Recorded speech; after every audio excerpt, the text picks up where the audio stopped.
Welcome to Money on Tap, your personal finance headquarters, where we bring out the professionals, experience, and some fun in what we call three-dimensional investing, utilizing insurance, brokerage, fee-based planning. And we believe wise investments and wise investing starts with a plan. Now, your investments may have merit, relevance to a time and place, but this all depends on you, your objectives, and your goals. Now, my name is Seth Krussman, and I'm here with Ben Brayshaw and John Ryder. We're all planners and partners with Brayshaw Financial Group. How are you guys today? Excellent. Seth, how's it going? Doing well. Fantastic. Well, we're glad you're listening to Money on Tap. And if you're looking to sit down with an advisor and start making some of the right steps towards your financial goals, we welcome the opportunity to do that with you. And you can reach us at 855-226-8551 or email us at info@yourmoneyontap.com. Seth, I have some good news for you this morning. Great. My good news is this. I have been cleared to go snow skiing again, which is making me very happy. But I have bad news as well. The fact is that there's no snow around here, so I might be getting a jet ride out to your way pretty soon to enjoy some nice powder. I think we're supposed to get a couple of feet this week. So. Oh, man. We're getting nothing. I think I think the Boston area is getting 2 to 4, I think they're saying tonight. But that's the Boston area. I don't think it's even going up north. So. That's 2 to 4 inches or 2 to 4 feet? No, 2 to 4 inches, which is usually they're inflating it probably anyway. If we get an inch, we'll probably be lucky. So be a sprinkle and a dusting. Hey, the thing is, if we're gonna have winter, let's have winter. I don't know. This kind of back and forth, tiring to me. But anyway, how you doing out there, Seth? You doing all right? Wonderful is the word of the day. Good. I think it was fantastic last week. You doing good? We're going to go with wonderful. Who's the grammar consultant for him? I just want to know. That was in my script, by the way. I appreciate that, John. So anyway, hey, we have lots of things to talk about today, and I'll tell you what. It seems like every time you turn on the TV or you're jumping in the car to go somewhere and you turn the radio on, boy, is our nation in a divided place right now. Oh, my goodness. So I hear so much going on. And I think there's a lot of this being maybe overly, quote-unquote, trumped up. But I will say that was pretty good. But I will say that, boy, we're talking with clients each and every day. There's a lot of confusion. There's a lot of, I would say, kind of almost paranoia going on right now in the markets. And there's a lot of back and forth. We had a big pullback the other day in the market, which we haven't had in quite a while. We've been kind of seeing a steady ride up. Interestingly enough, the other day we had Howard Schultz, the CEO of Starbucks, who made an announcement that he was going to be hiring 10,000 aliens. Did he say illegal immigrants? Did he say illegal? I think he did. Yeah. And so he said he's going to hire 10,000 of those. And I'll tell you what, that really made the markets upset. The stock price dove down. In addition to that, you had the Twitter world out there going crazy, too, because they were not happy with that. You have American veterans. You have a lot of homeless people out there, all American citizens here who are not actually be able to find Dunkin' work. Donuts anyways. Yeah, well, I guess I think we all do right now. So, it was just kind of you see these protests going on around the country, and it's been a very volatile first week for President Trump, that's for sure. Well, I think the show is, Dow 20,000 or not, right? I mean, that's we clipped it, we've come to that end, and then now we're below it, and it just gets back and forth, and people are just kind of flirting with this story of what's the market going to do next. No, exactly. Seth, we had talked a little bit about an article we were going through. Talked a little bit about there's this guy. His name is Carabell, I think is his last name, but he runs an investment platform that we use called InvestNet, and we're all pretty familiar with that in the financial world. It's a company that kind of helps us with our technology and that type of thing. And he had an article that he just recently put out, actually came out this morning, that was entitled "Investing in Trump's Economy: Proceed with Caution." As investors are tempted to invest in response to the new administration's policy this month, we compare the positive areas that could have strong impacts on the economy with those that could be proved to be more problematic. So, we're looking at a time here where I think a lot of investors out there are being very, very reactionary when it comes to investing. And I think one of the first things that we all need to remember is, hey, let's keep Washington in perspective. Obviously, the Washington economy controls a major amount of what's going on, $17 trillion in the federal economy. But it still represents really less than a quarter of the whole economy as a whole. Yeah. So, but there's some different things out there, and this guy points out that talks about some good areas that could be possibly strong areas for folks going forward when it comes to the investments. And I don't know if we want to just maybe go through those a little bit. Absolutely. I think this is really valuable. Yeah, we've been talking about this a little bit too, and I think we were talking about this in the pre-Trump world as far as there may be some areas that may be very, very positive when it comes to the markets. Now, just as a quick review, we all remember that when we were sitting down there on the eve of the election there, and we were watching investment results, and I remember seeing that when things started to go Trump's way, and that was around at 10:30, 11 o'clock at night on that evening. I remember distinctly hearing about the markets overseas, and they had a huge drop. I don't remember exactly what it was, but it was a huge drop. And then the next morning, when actually things became official, Seth, we saw that it really took off. The market took off, and it really has not stopped since then. I'm not sure exactly what the numbers are, but boy, the Dow has posted some unbelievable returns, as well as the S&P 500. Got a hashtag for that. Is there? Yeah, we should. Hashtag uncertainty. Hashtag uncertainty. Well, right? There's a lot of that, and we've seen nothing but the markets go up, and here we go. Just yesterday with the down. Well, I think with the whole immigration policy, there's a lot of uncertainty out there. You have people protesting all across the country, from Boston to New York to Chicago. Well, social decisions have an enormous impact on our economy in so many ways, between the micro and the macroeconomics involved inside this. I mean, when you think about it, just to break down, Chicago, for instance, there's the question of whether or not we're going to stop any sort of government support there if they continue and say that they're going to house the illegals. At that point in time, how does that affect their economy and all the spreading of those dollars across our country and back and forth? It's just taking micro and macro. We look at these things, and I find that a lot of political, economics is debated over micro issues, which will have an impact in a macro fashion. And one of the things about, at least I envision Trump being this way, is more of in a CEO position or kind of that mentality. Absolutely. They deal with macro stories, and people are debating micro issues. So I think everyone, someone said to me that when people are, people can be in 100% disagreement but still have the same goals. And I think that's what's going on in this country. We've got... Hey, we all want to be safe. We all want to live in a safe America.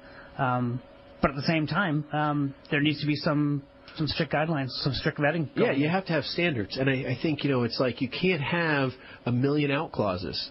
That's the problem. When you create regulation, they have to be rigid rules, and so if we say, well, you this is a way you get in the country, and this is how you do it legally, we need to enforce those. If that is too rigid, then we need to change that story if that's what we believe as a nation, but whatever that standard is, we need to create it and stand to it.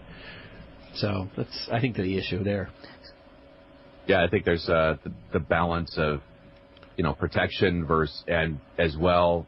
Fairness, and I think that's kind of the two sides of the coin that people seem to be on. Is they're just trying to take a look at the situation, and a lot of people feel like, hey, this is unfair. Oh, wait a second. The way that when the word fair comes up, I never hear the question, fair to who? Yeah, exactly. That's the next question that has to come up when the word fair gets invoked. Fair to who? And right. Yeah. And that's a great point. But ultimately, right? If our standards are correct, then they would take into account the exceptions we want to have there. And then that should be the standard, right? So if it's too rigid and we're not being fair, quote unquote, then ultimately we need to broaden the breadth of what we accept to bring it into our definition of what's right and what's wrong inside any policy, whether it's immigration or something else. But I think some people are on a policy that, hey, we should just have an open door policy here. There should be, anybody that shows up at our doorstep, welcome them in. And I can understand the heart behind that, but I think that there's the other side of that coin that says, we need to be cautious here and proceed that way. The hardest thing that I think at least I face, but in general, I think life in general faces is balance. In almost every area of our life, right? I mean, you talk about, kind of the biblical standards of things, right? We need to eat to nourish our bodies, but we're not supposed to undereat where we starve ourselves, and we're not supposed to overeat where we're, in gluttony. Those are things. It's same with alcohol, but those finding and living in that balance, I think we all know is tremendously difficult. It's like you have a bowl of ice cream, you're like, oh, I shouldn't have that bowl, but I really want another one, But, I mean, those are the types of things that, finding that balance is tremendously difficult. And I think these are the issues we struggle as a nation, because we have this heart side of us, which is part of our making, which makes us great. We care, we're compassionate, but we're also have been financially, good stewards in the past, and we're not doing that. And those balances are starting to come out of whack, and we need to find all those things. We got $20 trillion in debt. I mean, if you think it's difficult to find your balance, try finding a balance that all 313 million people agree with. That's the same balance for everybody. Exactly. And so Trump now is obviously taking a hard line on a lot of these different things, upsetting a lot of Americans out there, and you see them when they're marching around state capitals here and there. But the fact is, he's taking a hard line. He's actually taking a very opposite stand. And here we already have, it sounds like we already have President Obama, former President Obama, is already weighing in on his opinions on Trump's administration already. I remember George Bush giving Obama a long... He disappeared. He disappeared, and he started doing paintings, as I recall, for American war veterans. But it's amazing, 10 days in here, we're already having counter reactions here from the former administration. So, I don't know, maybe a little more breathing would be nice. Hashtag uncertainty, right? All of this dispute, all of this protest, all of this disagreement creates uncertainty, and the financial markets have to deal with it. Yep, and they are, and we can see that right now. So one of the first things that we're seeing that are going to be positive for the markets are really when it comes to deregulation.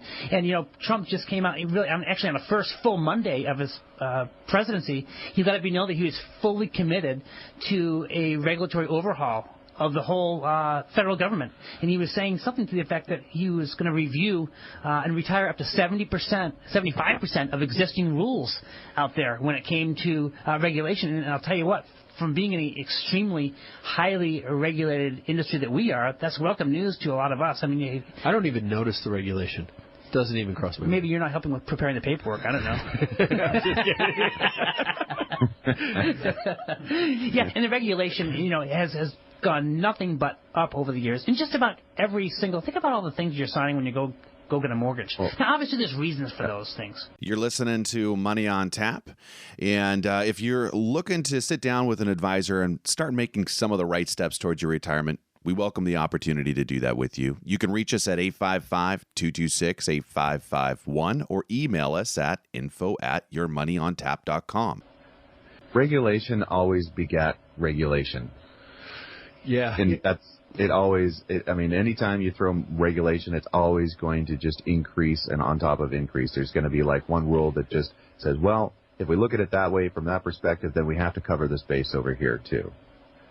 That's definitely, mortgage industry is a fantastic illustration because a lot of people understand that, where a lot of the stuff that we do, it's behind the scenes, in our world. People know it exists, but they don't know how the complexity has grown and how it's developed. Even over the last decade, it's just, the multiplication of regulation has developed. But in the mortgage world, people refinance their homes and everything else. And I remember when we bought our first house, I think we had 1/10 of the amount of paperwork when we were newly married and versus the home we're currently in. It's like, we're talking maybe a 1/4 inch of paperwork to like a good 1.5 inches. Yeah, just for a simple refinance maybe too. Yeah, exactly. But it's all, somebody had an event or an issue and they're trying to Band-Aid past problems because the initial regulations weren't, It's swallowing the spider to catch the fly. Yeah. Government programs create a whole bunch of problems, and then they have to fix the government-sponsored problems with more government solutions, which create more government problems, which have to be fixed with more government solutions. It doesn't really create a whole lot more jobs. Is that? Well, it doesn't really create capital in industries, pockets, and any of our pockets are jobs on the table, job and food on the table for us. Well, I've heard it said that regulation unchecked grows like garden weeds. And it's true. And it just goes on and on and on. And actually, that's why government, I think Lou would agree with me here, is that government becomes a business. And you keep on adding regulation upon regulation, and that's why we have career politicians. Right. No, and I think, we ultimately all know as a country we need to better refine these things because, the refining of some of this stuff, though it's always painful as a nation, and hopefully Trump's that guy on some level, but we still need the refining event to occur to weed the garden. We need to get rid of some of this stuff, streamline it, and make it more financially stewardship-wise so that we can actually reduce our debt and make ourselves financially more, stronger. I mean, because ultimately, as we kind of break down things like, defense and all of these different pieces that are going on, at the end of the day, we still have the same amount of money coming in, but how much money goes out? That's the big issue. So deregulation is something that the markets are certainly seeing. I think it's certainly a welcome thing. There's another thing out there that is seen as positive for the markets. Small item. Small item would be tax reform. How long have we been talking about taxes? Remember, just cheating on your list. I'm just watching. Oh yeah. So tax reform is a huge area that we're hoping to see major differences with. I remember politicians talking about leading up that we're going to be able to have our tax return on a basically like an index card. Don't think that's going to be happening anytime soon. But boy, would that be nice, huh? That would be nice. Yeah. So those are certainly areas where Trump is talking about, but also too would be infrastructure spending. And we think about that, building roads, bridges, that type of thing. Boy, when you look across our country, too, we have a country that needs a lot of that spending to be done. We've seen a lot of growth in that area in the market recently, and a lot of holdings that focus on infrastructure just in the expectation that this is going to happen, that we're going to build this big wall. That's not a small wall. I mean, it could end up being an orange painted line on the sand for all we know. But, the expectation of that is, some of that stuff. But there's a lot of caution out there about, infrastructure. I mean, if you Google Dow anything, there, you don't see a lot of like, hey, Dow 30,000 coming. You don't see that stuff out there. But you see a lot of like, where's the market going to go? And there's a lot of hype and excitement about the potential direction. And so we have to be very, very careful as investors not to be jumping on bandwagons and be jumping in and out of the markets based upon the headlines that we see every day. And you know what? That happens quite a bit. We have investors that are constantly making decisions on... We become unbalanced, and we start making unprudent decisions, and we say, hey, market looks like it's going to go up forever now. Trump's in office. Is like, well, hold on a second here. That's not the case. We know how the market works, and Trump will be in office for 4 or 8 years, and that will be the end of it. And we'll have a new president with new goals and agendas, and hopefully with the same maybe new executive orders. Which there's ebb and flows, and managing the market is a lifetime job. It is not a president by president. Win big, put all your money in cash, hope inflation doesn't catch up with you too quick. Those are the types of things we need to be aware of. We're not, we're in this for the long haul. That's part of it. Is part of this. Yeah. When you've talked about looking at healthcare and just the demographic issue of healthcare as a market, as a sector, and yet there's going to be some uncertainty for a few months while the current president reworks policy, and this is going to happen every administration while they rework the policy.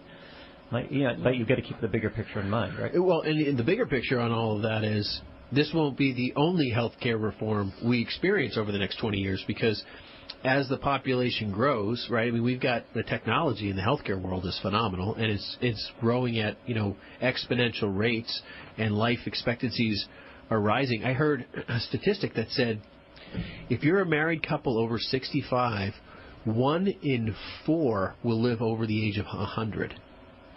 So if you have 2 couples married over 65, one of those people is going to make it to 100 on statistical average alone. I mean, that's unheard of. When I think of you and your wife, Ben, I think it will be her. That would be accurate. That would be accurate. I think you led very well into that, Lou. You were talking about how healthcare will certainly be an issue, and I think that's true. We can go into talking about where healthcare can certainly play a positive role in a portfolio. But we talked about 3 things that could be very good for the economy. We talked about deregulation, tax reform, and infrastructure. But one of the not so good areas that Lou just brought up was the area of healthcare. And think about this: healthcare is close to 20% of the aggregate spending. in the United States. And so, Obamacare, whether you love it or you hate it, it's become the primary legislation right now for the disbursement of health care, other than Medicare and Medicaid. So any plan to repeal, replace, that type of thing is certainly going to have some effects on the market in the short term. So we can certainly count on that, and maybe even short to midterm. Yeah, I mean, when you break it down, I mean, that's 1/5 of our budget. And as you kind of go through that, you start thinking, well, if I'm spending 20% of what I make in my income, I mean, because a lot of companies, they do have company-sponsored plans, so their offset is significant, okay? But at the end of the day, if you spent 20% of your money that came in your house on health care, that's a huge, that would be an expense we can't handle. John amplified my point very nicely, though, is that you have to kind of take the variation on health care, the healthcare sector, with a grain of salt, because the one thing we know is the demographic over time is going to drive the healthcare sector. Right, but we're going to have those reforms, and then we're going to have another reform. So as we get don't overreact to them. Yeah, so we got 20 million now, and in the next 20 million, we're going to say, oh, we have a new version of the crisis, and then as those people, and then as that demographic over those 20 years continue to age longer and longer, and then maybe it's 1 out of 4 live over 100 now that are married and 65, but maybe it turns into 1 out of 3. Or 1 out of 2, and then all of a sudden we've got a lot of people living to 105 or 110. Needing what? Needing pharmaceuticals, a place to stay. Yep. All those things. Yep. Care facilities and so forth. Well, I took a look at the headline on that article, and it says investing in a Trump economy. Proceed with caution. I just want to take out the Trump economy and just say investing. Proceed with caution. Very good. There you go. Yeah.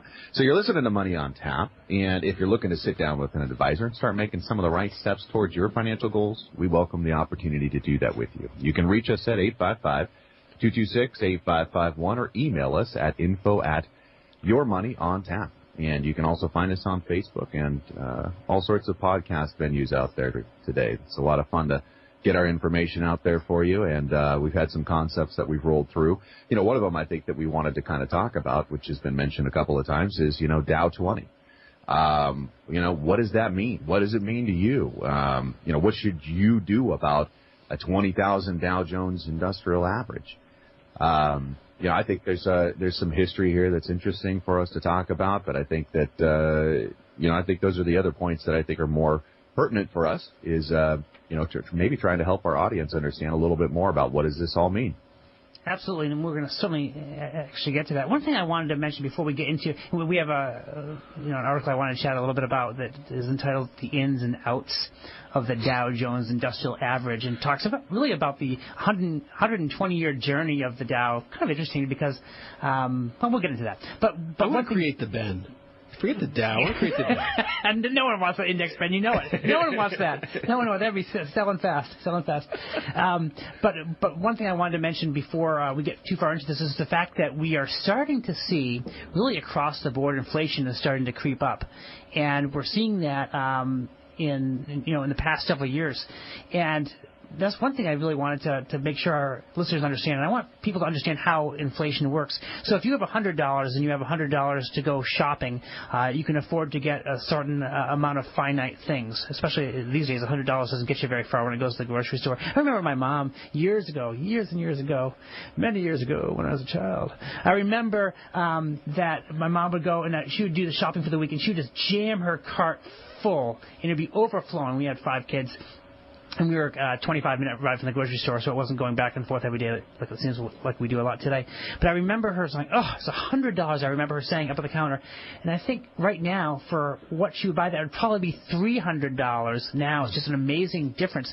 And so all inflation is saying this is that the $100 of groceries that you'll be able to buy, say with $100, it's going to be a lot less in the future, a lot less several years out, and so on. And that comes to that you can't afford to as much. So sometimes there needs to be choices about what you don't get. Maybe you're not getting the things that you necessarily want to get, but you're getting the things that you need. But don't forget, folks, with inflation creeping up, that's certainly affecting the purchasing power of your dollars. And more important than that is, how are your investments going to keep pace with that inflation? I was listening to a talk radio show the other day, a large financial radio show out there, one of the largest in the country.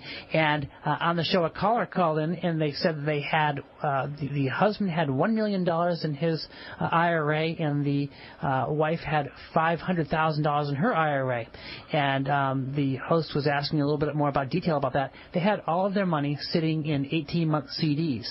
And they had been doing that for years and years and years and years and years. And if we take a look at what the yield is on 18-month CD, not very much. I think maybe 1% or so. So this couple really, in effect, were losing money very safely as far as their purchasing power was concerned, because if inflation rate's going up at 3%, and as we're starting to see it really kick up more and more now, that the ability of their portfolio to keep pace with inflation, not good. So there are certainly some changes that couple need to make. They're young, 62 years old, have many, many years to live. And if you keep on having your purchasing power being very low, well, I mean, what happens is people wake up in that scenario and they still have $100 to go to the grocery store with, and the bill's $300, and they walk up to the counter and they're like, I only have $100. You know? Sure. And that's what happens when you park your money in a place that's not pacing inflation alone.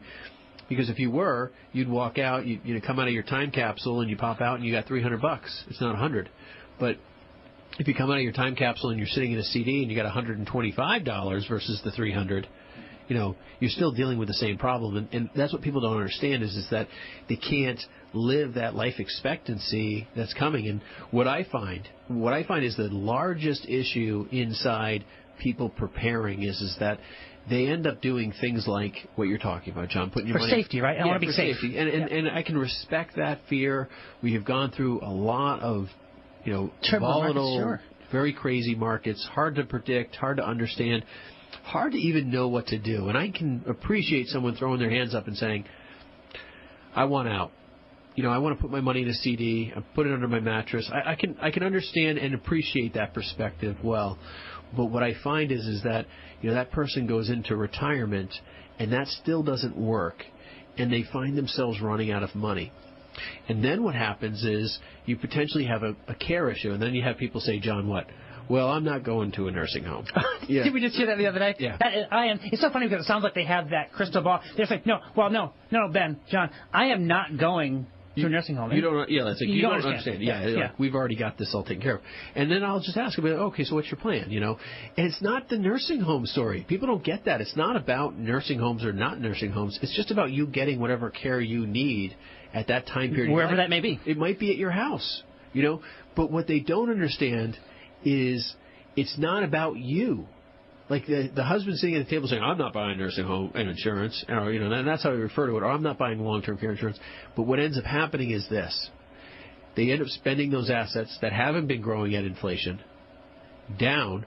They use more of them towards the care event that might be in their house, and they leave the healthy spouse bankrupt.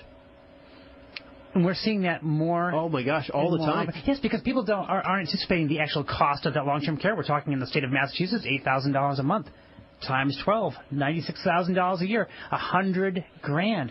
Think about the costs on that. But here's another thing too. We've dedicated a lot of our shows here on Money on Tap to a couple different things. One is Social Security. And one is pensions. The other is pensions. And the fact is, most people out there are not understanding that their Social Security is not getting them really what they need, because they're not getting the cost of living increases that they need. That many times is associated with a pension as well. Many times when we're asking people about a pension, most of the time people don't have them anymore, but when they do have them, they don't have those cost of living increases. They don't have that COLA on there. And if you don't have that cost of living increase when it comes to your Social Security or your pension, those are fixed methods of income, fixed income, and you're not going to be able to have purchasing power going forward and take care of the expenses you need. I know Seth was trying to catch in there. I don't know if he's hearing us or not. I don't know if we lose Seth. Anyways, when we were looking at the purchasing power of this money, it's important that you understand that three-dimensional piece we always talk about, right? There's always more layers to finance. in what you're doing with investments than just the issue of investing and how that actually translates in a couple different areas. So we've got trade, John. Want to talk about the next Trump scenario trade? Well, I think that was one of the areas that we were talking about is not necessarily maybe a positive point, because I think I think right now in Washington we're seeing kind of a lot of hotheads going on back and forth regarding trade, and there's a lot of talk regarding China and Mexico, and there's a lot of uncertainty with that, and we certainly are going to be, if in nothing else, but a trade war these days when it comes with these countries, and it sounds like there's several advisors around Trump that are certainly okay with going kind of mano to mano with these different countries and really creating some major trade issues. So that's an area that you certainly want to be cautious of when it comes to the markets. So when it comes to all of these things, what we encourage our listeners to do, if you don't have an advisor that you're meeting with on a regular basis to discuss what's going on in the economy, we'd love to be able to chat with you about that. Feel free to give us a phone call, and you can call us at 855-226-8551, and you can catch us on our website at yourmoneyontap.com. And if you have questions about this or anything else, feel free to email us at info@yourmoneyontap.com. We want to talk and spend some time about the ins and the outs of the Dow Jones Industrial Average. Now, some people, we hear Dow Jones Industrial Average talked about so much. Every time we turn on the radio, they're talking about what's going on with the Dow Jones Industrial Average. And many people don't even realize what the Dow Jones Industrial Average is. And it's changed a lot over the years, so I can understand why people aren't really quite aware of what's going on when it comes to the Dow Jones. But the Dow Jones is simply an average. It's an index of what's going on out there in the economy. But it started many, many, many years ago. It started actually back in 1889. There's a guy named Harry Dow, and there's another guy named Jones, and he was more of a statistician type guy. And they actually started following some of the different stocks of the day out there. And actually, at the time, right now, the Dow Jones Industrial Average is composed of 30 different stocks out there. Back when it started, there were actually only 12. They called them the smokestack companies. So there were different companies that we wouldn't even necessarily recognize today. One was called U.S. Leather, another Tennessee Coal and Iron. It's just funny to me that a guy on a scratch pad just decided, I'm going to take these 12 stocks. Yeah, what a legacy, huh? What an impact. Mr. Dow and Mr. Jones got together. Yeah. I don't get it. So how do Dow Jones stocks, what makes up the index, how do they get exchanged? Who makes the decision that this company is out and this company is in? It's the Wall Street Journal that actually makes the decisions on these. And, it's one of the oldest, but not the oldest of the indices that we have out there. The original was the Dow Jones Transportation Average. Ooh. And that was shortly before the Dow Jones Industrial Average. That was started, what was that, 1896? And, it was intended to follow the industry, but it's changed now, Lou, over 51 times. But it's one of the, it's kind of an accident that we even have this right now, and that we even take a look at this, and it makes so much news, because if you take a look at the stocks that have been in the Dow, they almost mean nothing, because of A, they're really antiquated. B, they use a price weighting average on this, which just doesn't even. I mean, the way that they comprise the index is the Dow Jones index is which maybe we'll get into a little bit here, is almost completely meaningless in a way that we it's hard to even articulate. So this is a perception is reality type of thing? Sorry, Wall Street Journal. Isn't it amazing how a paper can be so powerful? Is it because we just put so much importance in the Dow it becomes important, not because it's intrinsically important? Well, we're going to talk later on how it doesn't really necessarily represent what's really going on in the market, because it's only covering 30 stocks. And although those stocks are indicators, it certainly does not cover what's going on in the broader market and all. So, but we had when we originally started out the Dow, I was talking about the smokestack companies. We had like Ben, how many times, Seth, have you heard about the distilling and cattle feeding in the American Spirits Manufacturing Company, the Pacific Mail Steamship? Here's one too. I like this one. The Standard Rope and Twine Company. I have heard of that. I have. Boy, that sounds like an old New Hampshire company or something like that. But U.S. Rubber was one of them. U.S. Cordage kind of came and went. So back in... Can you imagine No. if you said, I'm going to open up a leather company and I'm going to put up a smokestack in America right now? The amount of legislation you have to go through to... Well, so we're going back to 1896 here. So we had things like... actually, General Electric was in that mix. In fact, General Electric... Weren't you saying, Seth, that General Electric is has always been in there? It initially started off in the index, was dropped for, I think, 10, 15 years, but then 1907 was brought back and has remained in the index since 1907. Yeah. So it's 110 years. So everything shifts, and so even fast forward, I'm going to fast forward a lot of years now from when it first started, but one of the most extensive changes in the index was actually in 1997, and there were some well-known stocks that were shuffled. So we had Johnson & Johnson came in, Walmart, and all of those have been huge performers. Travelers Company, Hewlett-Packard, they came in. They replaced things like companies like you'd recognize, Westinghouse Electric. I mean, you don't go to a big stadium today and see Westinghouse Electric on the side of the stadium these days. How about Texaco, Bethlehem Steel, Woolworth? Yeah. Woolworth doesn't seem like they're taking over any kind of stations. No, I'm trying. I don't have any relationship whatsoever, maybe except for movies that I've seen a Woolworth or walked into a Woolworth store. Yeah, that's not taking over. That is for sure. That is for sure. You're listening to Money on Tap, and you can reach us at 855-226-8551 or email us at info@yourmoneyontap.com. So how about the new economy stocks, though? So fast forward even a couple more years, and we have the new economy stocks that they're kind of dubbed. Some of those that you will all recognize, so even our kids will recognize, say, would be Microsoft, Intel, Home Depot, SBC Communications. Those are all the new economy stocks. They replaced, large companies, Chevron, Sears and Roebuck, Union Carbide. You know what one stock I was thinking about was Macy's. We have a building across from us here in New Hampshire, Macy's, and it just recently got ripped down. And it's just kind of showing almost today how things are changing and how no longer do we have these. Well, not that we don't have them, but these big, huge department stores are really kind of changing out. We don't necessarily see those. Jordan Marsh is not the company of the day, but it seems like the retail market has really changed quite a bit, more to an online type of thing. Of course, there are those companies out there that certainly have a presence out there. One of the companies that is actually going in, Seth, into our right across the street from us is an REI. Which I know, Ben, that's a favorite of yours, isn't it? I like REI. REI is a company I shop at a lot. Yeah, and so it'd be nice to have that nearby. Competing with Whole Foods, well, I guess it's not really competing with Whole Foods, but right next to it we have Whole Foods coming in. Think about that. Think about this. There's another industry that's changed quite a bit. You got Whole Foods, you have Trader Joe's, which are really starting to make an impact. I don't own REI stock. No, okay. I'm not promoting it. Full disclosure. Full disclosure here. Yeah. I just happen to buy stuff there. Just have a few shirts. Yes. Exactly.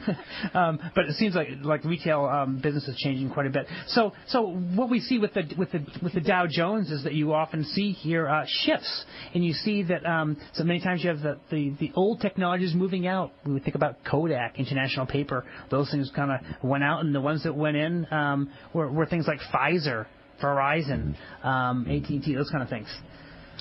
Yeah, so one of the things that's really big on the news is that 20,000 mark, right? And what does that even mean? And people seem to pay attention, right? Like it has some kind of they have a direct relationship with this 20,000 number, and everybody makes a big deal over it. But frankly, nobody really owns the Dow, right? Nobody can go out and spend the Dow because it's not like in their checking account, right? So how much does that really matter? And you can't compare it to your current portfolio because you can't buy it. So when you actually compare it, you have fees and expenses that offset that difference. So you've got a couple different things that are not making it an apples to apples comparison, anyways.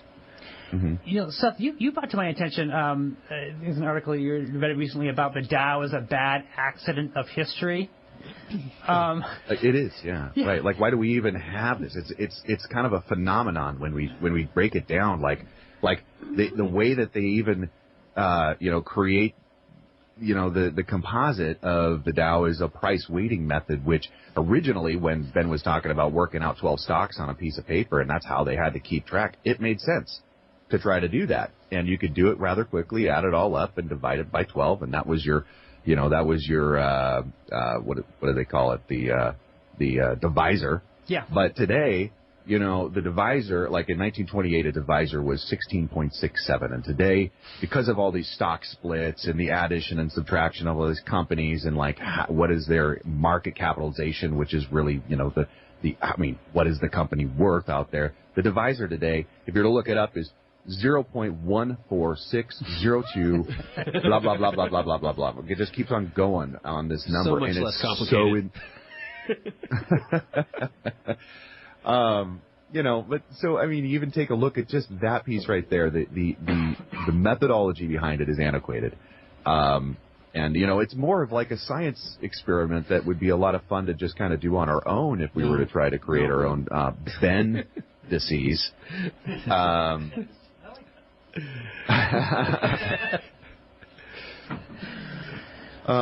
something interesting about the this number of 20,000 is it's really I mean, how do we even get a gain in the Dow? And what makes a difference of, like, if we add a company, subtract a company, and they have to kind of pick and choose these because of for instance, recently there was a 30% gain in the $309 billion JP Morgan.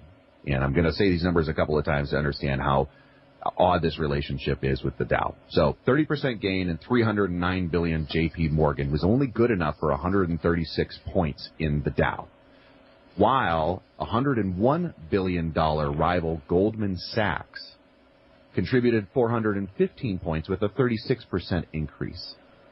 So if you caught the relationship there, there's a $309 billion JP Morgan with a 30% gain. That got us 136 points in the Dow, and the 101 billion Goldman Sachs contributed 415 points with a 36% increase. Oh, wow. So size doesn't even really matter in the Dow. Yeah. That's a scary thing. Well, I think the thing about the Dow that's just so complicated for us as a country is that we, when you look at the news, right, the first thing that people report is what the Dow did for the day. And people no one cares, or no one knows. Yeah, actually, we all care, I guess, a little bit, but you don't like hear the report. I mean, like if you're listening to a financial channel, right, you're going to see the scrolling of the S&P and the Nasdaq and Russell gold 2000, and the the spiders. You're going to see all those things.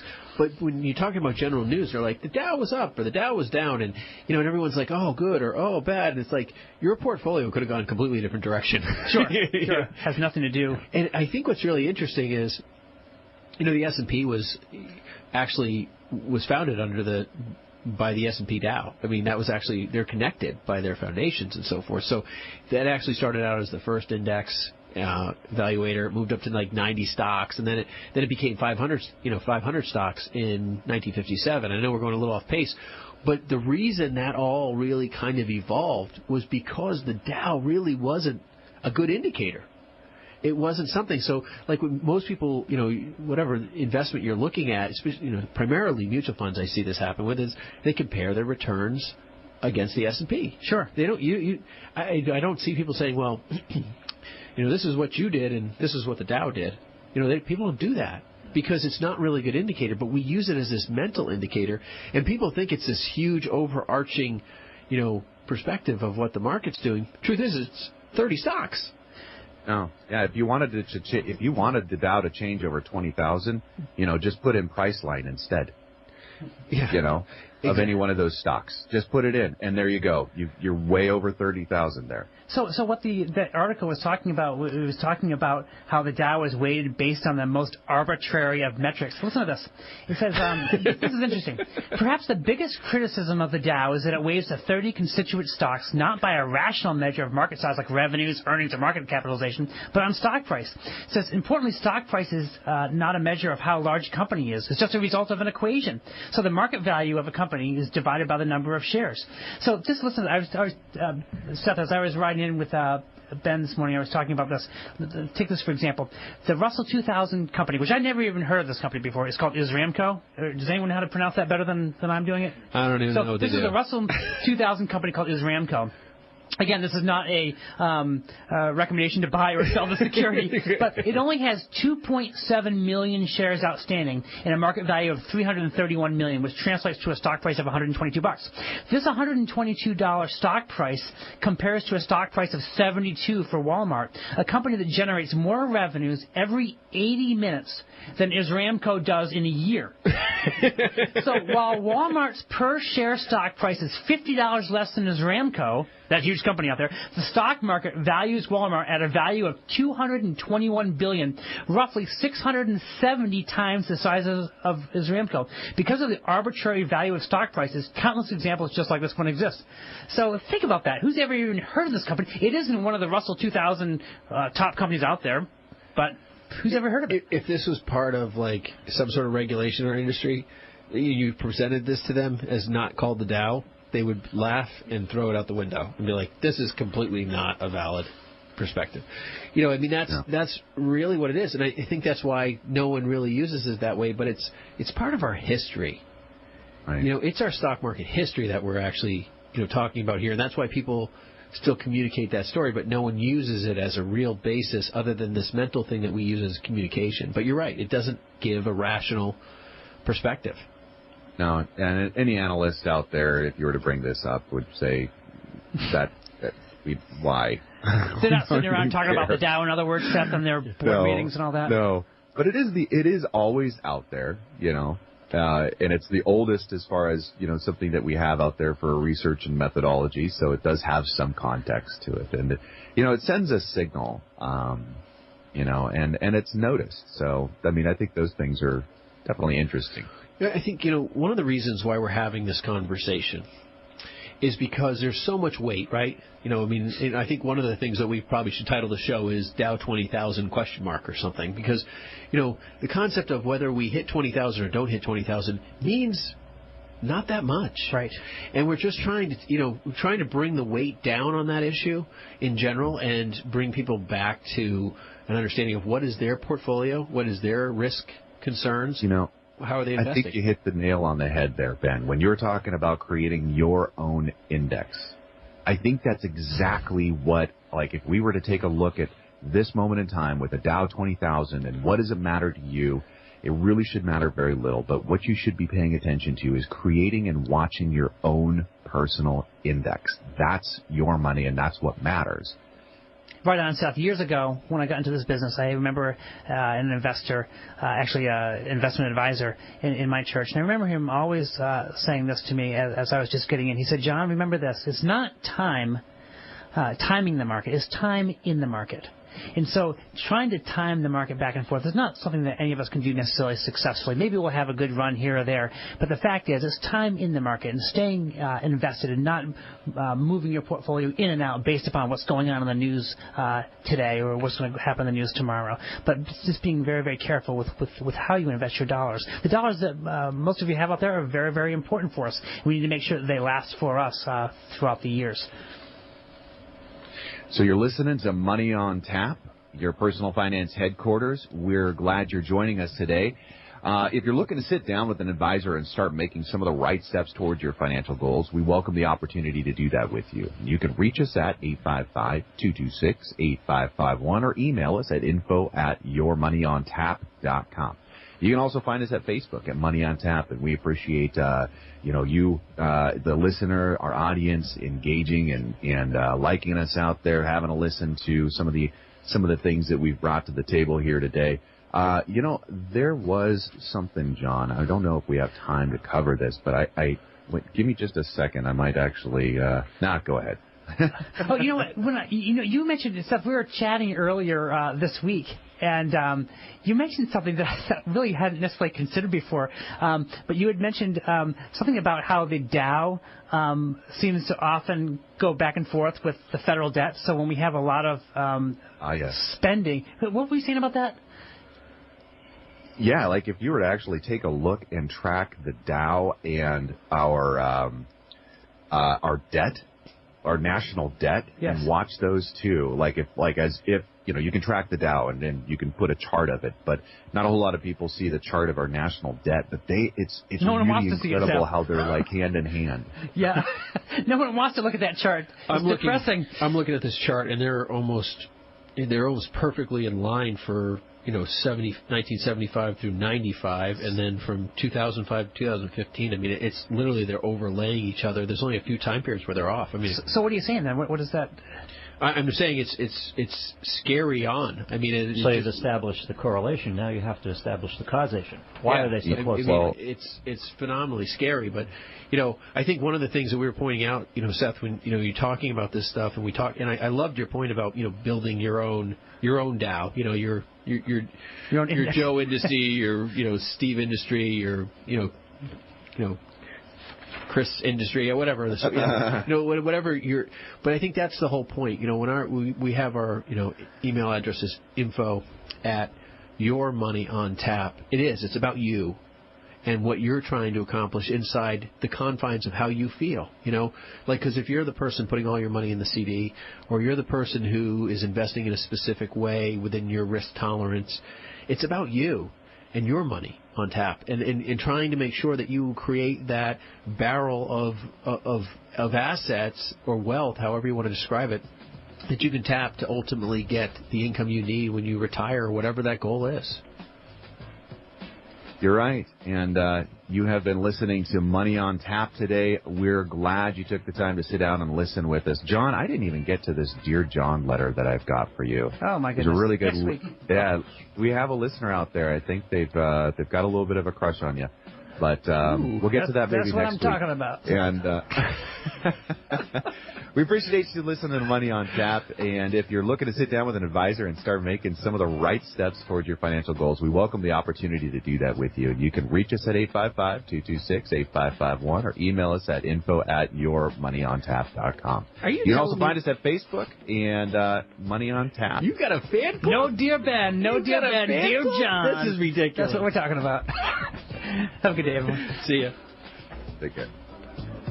The views expressed are not necessarily the opinion of this radio station and should not be construed directly or indirectly as an offer to buy or sell any securities mentioned herein. Investing is subject to risks, including loss of principal invested. No strategy, product, material, or tool mentioned can assure a profit nor protect against loss. Please note that individual situations can vary. Therefore, the information, products, materials, or tools mentioned should be relied upon when coordinated with individual professional advice. Past performance is not a guarantee of future results. Securities and advisory services offered through SagePoint Financial Incorporated, member FINRA SIPC, and a registered investment advisor. All other services offered through Brayshaw Financial Group LLC are independent of SagePoint Financial. SagePoint Financial and Brayshaw Financial Group do not provide tax or legal advice. Main office is located at 116 South River Road, Bedford, New Hampshire, 03110, and can be reached at toll-free 855-226-8551.